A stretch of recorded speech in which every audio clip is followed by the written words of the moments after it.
Bueno, vamos a presentar un caso de un paciente que tuvo un tránsito hepatotorácico. Bueno, la historia clínica es un hombre de 71 años, procedente del medio rural del interior, que como antecedentes tiene múltiples antecedentes personales a destacar, que fueron los que condicionaron un poco la táctica quirúrgica.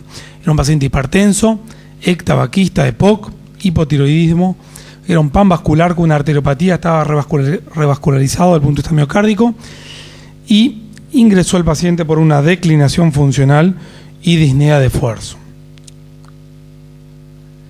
Del examen físico a destacar, es un paciente que tiene una desnutrición proteico-calórica y del examen pleuropulmonar un cianoma al menos, con dolor a la palpación de los espacios intercostales. El abdomen estaba excavado y a destacar una hepatomegalia regular. Se le hace un par radiológico de tórax que evidencia un derrame loculado a derecha, ¿sí?, en el perfil, y con este derrame loculado obviamente que se le solicita una tomografía, que ahí vemos el tránsito hepatotorácico, y dentro de los tránsitos hepatotorácicos se determinó que era un tránsito hepatopleural. Ahí se ve en la tomografía de tórax, ¿sí?, líquido, en la tomografía tóraco-abdominal, líquido en la cavidad torácica, ¿sí?, que está loculado. A nivel hepático se ve en el fondo de saco posterior también, vemos, y ahí vemos una enorme tumoración quística calcificada de contenido heterogéneo en los segmentos que ocupaba prácticamente todo el hígado derecho, excepto deja libre el segmento 4 y parte del 5, pero ocupa el 6, 7 y el segmento 8. Ahí vemos esta imagen de quiste hidático hepático complicado, con una de las complicaciones poco frecuentes del quiste hidático hepático, que es el tránsito hepatotorácico, y en esta forma en su tránsito hepatopleural. Bueno, con este planteo de tránsito hepatopleural, el paciente se solicita la interconsulta a la clínica quirúrgica y bueno, y ahí se decidió en conjunto con cirugía de tórax cuál era el mejor tratamiento si hizo un atendido en este paciente. Y bueno, y la primera pregunta o el primer stop que vamos a hacer en la presentación es ¿qué abordaje o qué táctica quirúrgica usarían en este paciente? Teniendo el terreno del mismo, ¿sí?, que era un paciente de terreno regular y había ingresado con una disnea y una declinación funcional. ¿Cuál sería para ustedes la táctica y el abordaje un poco del paciente?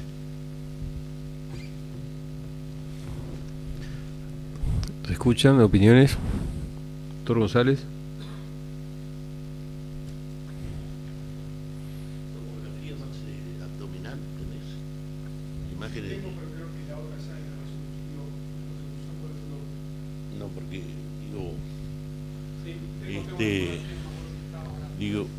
ahí muestra muy poco de lo que pasa en el abdomen. Y en principio uno tiene que ver si esto es un tránsito o no, porque hay derrames paraidáticos, que a veces no ocurre el tránsito y existe el derrame, ¿no? Dentro del tránsito que puede, y estos derrames son los que alejan el pulmón y son los que hacen que cuando se perfora el diafragma, el tránsito que ocurre es un tránsito hepatopleural y no hepatopulmonar. En esos casos no existe vómica, sino que existe un pasaje directamente a nivel pleural. Yo pienso que, bueno, en principio me gustaría ver un poco más, inclusive con una resonancia, para ver bien el diafragma, la vinculación del quiste con el diafragma. A veces se puede ver la perforación del diafragma y el pasaje, se pueden ver membranas fijas a nivel pulmonar, pero como medida inicial yo haría un drenaje a nivel pleural, pero me parece que ahondaría un poco más en la imagenología para mejorar el diagnóstico y ver un poco más la situación. A ver, doctor Cidade, que no ha dicho nada hasta ahora.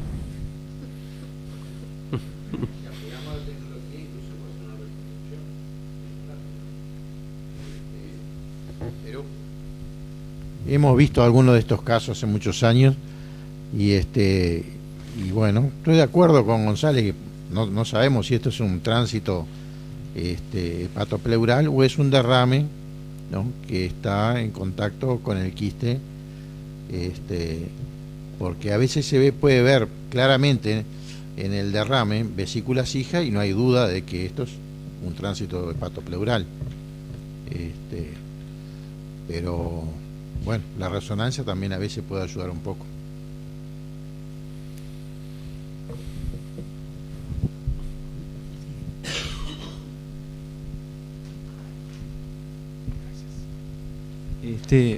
Yo nunca vi un tránsito de hepato pleural.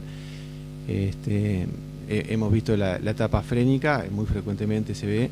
He visto hepato pulmonar y hemos visto, hace unos años nos tocó un hepato brónquico que vino con una bilioptisis de libro, un paciente, pero nunca viví un tránsito de hepato pleural. No es frecuente porque el quistidático, cuando contacta con el diafragma y comienza a transitarse hacia el tórax, lo que generalmente se provoca es una sinequia de ese sector pleural, con la pleura parietal y visceral, y después lo que hace más frecuentemente de los tránsitos es el hepato pulmonar.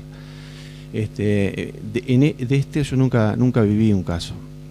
A mí se me ocurre que un paciente que agrega o empeora su disnea basal o agrega una disnea que no tenía, la atribuyo en primer lugar a este derrame y en primer lugar lo que haría sería drenar el tórax y estudiar ese líquido con un directo, ver si hay escólices, estudiar desde el punto de vista citoquímico también y por supuesto bacteriológico, y ver qué paciente queda después de evacuar el tórax, si es necesario actuar en este momento o no. Aparentemente no es el mejor momento para actuar sobre ese quiste que atrofió el lóbulo derecho y que probablemente sea el responsable de esto, ¿no? Bien. ¿Alguna otra consideración o con respecto al abordaje? Doctor Andrioli. No, en este paciente, yo opino como lo que prima acá es el derrame pleural, que hay que drenarlo, empezar por ahí. ¿Qué es lo que queda del paciente y qué es lo que queda del quiste? A mí lo que querría definir es qué relación tiene el quiste con el pedículo portal derecho o con lo que queda de pedículo portal derecho, porque es en general la fuente de complicación después del quiste y después del tránsito. Si el paciente mejora y se puede solucionar su parte pleural, bueno, habría que hacer un abordaje abdominal y ir a tratar el quistidático hepático, que es lo que causa el tránsito. Pero depende un poquito de qué paciente tenemos y qué situación anatómica queda en el hígado, que no, con esta tomografía solo parece un poco escaso. Doctor Uccelli. Para estos enfermos en general son pacientes muy graves, ¿no? Extremadamente graves. Y con muy mal estado general. Eso cuenta mucho para ver el tratamiento que uno le va a hacer.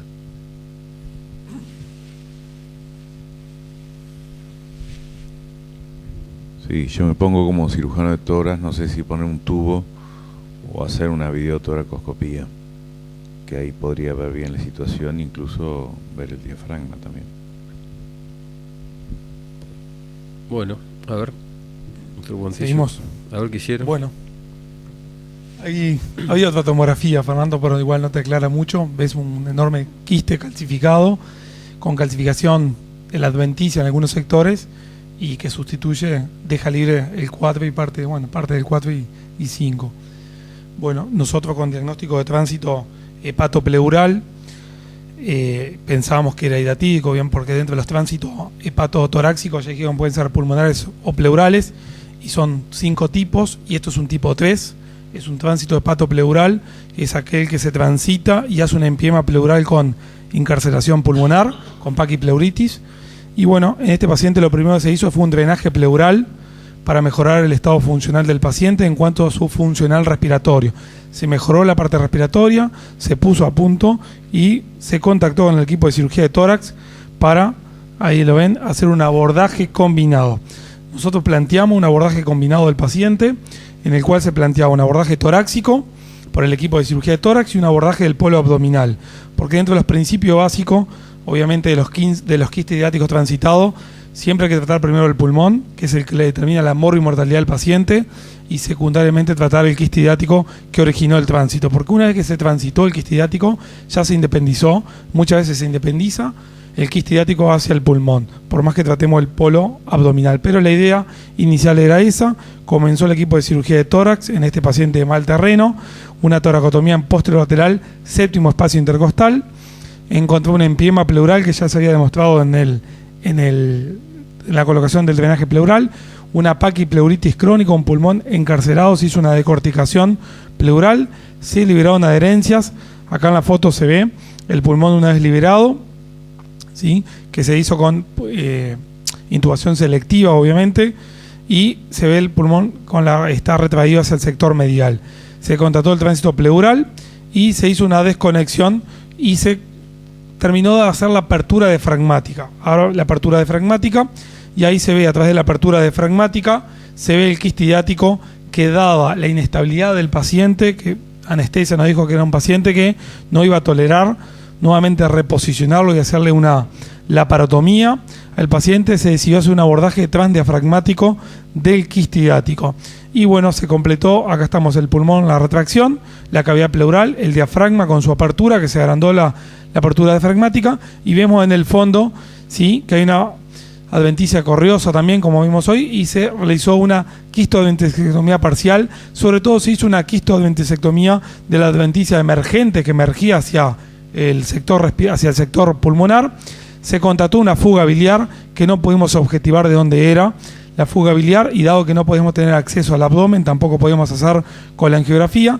Se decidió obviamente hacer la limpieza de la cavidad, la esterilización de la cavidad hidatídica. Se interpuso epiplón para evitar nuevamente una nueva fístula y también para rellenar la cavidad del quiste. Se hizo una epipoplastia en ese sector y se dejó un drenaje de Blake 27 interhepatofrénico en ese sector.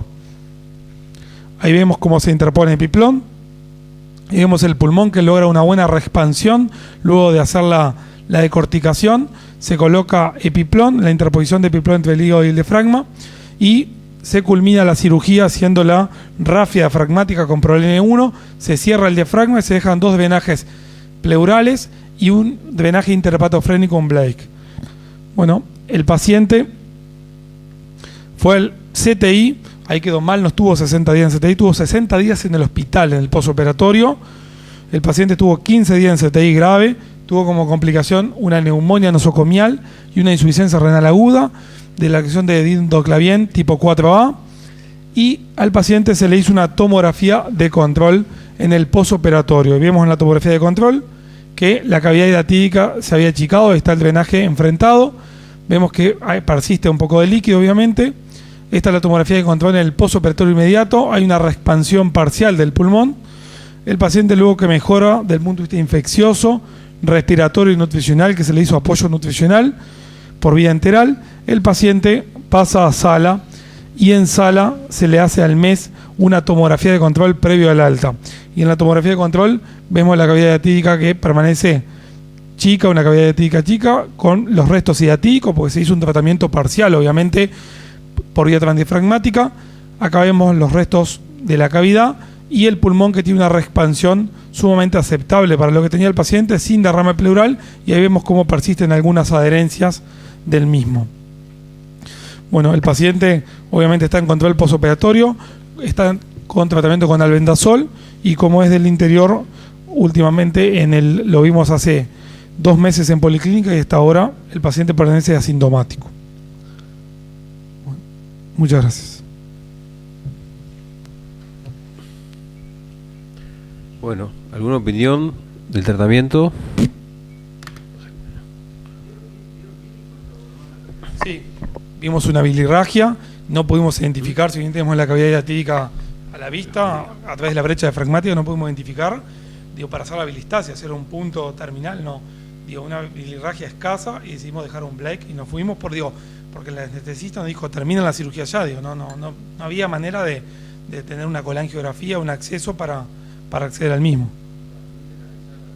No, vino un poco de bilis, después no vino más, interpusimos epiplón, dejamos un Blake, en el posoperatorio tuvo una bilirragia escasa y se agotó sola se agotó sola. sin drenaje biliar, sin papilotomía, sin nada. No, fue una fuga biliar escasa que no pudimos determinar. El tamaño del quiste, que tenía más de 6 centímetros, nosotros habíamos sospechado ya que había una comunicación bilioquística, pero el paciente tórax, al tener una empiema pleural con una decorticación, no nos dio tiempo de estudiarlo al paciente con resonancia o con angioresonancia en este paciente, porque como urgía la parte de cirugía de tórax, querían abordarlo por la paquipleuritis, el pulmón encarcerado, ya se decidió el abordaje en conjuntos, fue rápidamente, el paciente ingresó y en menos de una semana se hizo el tratamiento del paciente. Bueno, la biología es así, no deja de sorprender. Yo no hubiese esperado esta evolución cuando vi el quiste y el tránsito. Evidentemente, hubiese actuado en función de una evolución que no lo fue. Por ese esquema de razonamiento de que uno piensa que un quiste transitado tiene una fístula biliar, tiene una comunicación biliar, y uno, si no soluciona eso, es poco probable que se solucione, no hubiese operado el paciente tan rápido. Yo lo hubiese drenado, lo hubiese mejorado de todos los aspectos, y hubiese ido a un paciente que no me tenga que decir anestesista, mirá, el paciente está grave, está mal. Hubiese ido con un paciente a resolver todo, con esa idea. Eso me parece que a mí, yo lo que difiero es en la estrategia, es en la oportunidad de este paciente. Ahora, sorprendente cómo evolucionó, estuvo muy bien resuelto de todas maneras.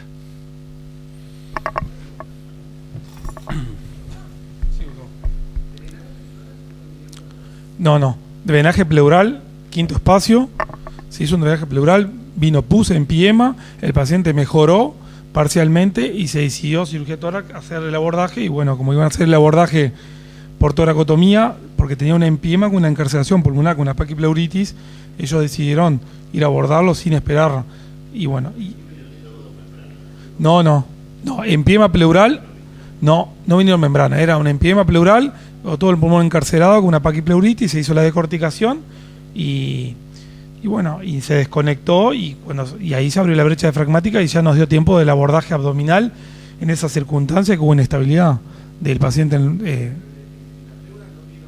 No, en la pleura no había ni bilis ni membranas hidatídicas, nada.